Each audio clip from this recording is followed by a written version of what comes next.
எல்லாம் யாரு சம்பாதித்த சொத்து யாருக்கு யாரு கொடுக்கிறது? அதனால யமனுக்கு உன் அண்ணன் தருமன் பிறந்தான், வாயுக்கு நீ பிறந்தாய், இந்திரனுக்கு அர்ஜுனன் பிறந்தான், அஸ்வினி தேவர்களுக்கு நகுல சகாதேவர்கள் பிறந்தார்கள். இப்படி யாருக்கோ பிறந்து என்கிட்ட வந்து நாட்டு பாதி நாட்டை குடுறான்னு சொன்னா நான் எப்படிரா கொடுப்பேன்?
எனக்கு முன்னே பிறந்த பிள்ளை நீ.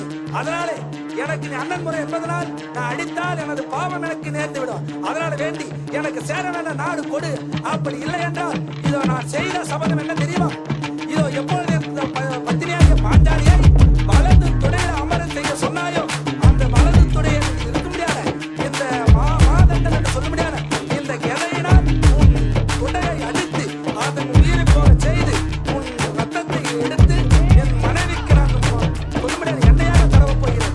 அதனாலே நாடு கொடுத்தால் இப்பொழுது உனக்கு கெட்டு போகல, நீ நாடு கொடு, அதனால உன்னை விட்டு விடுகிறேன். அப்படி இல்லை என்றால் இந்த மாதண்டன் சொல்ல முடியாத இந்த கிளையை வைத்து உன்னை இந்த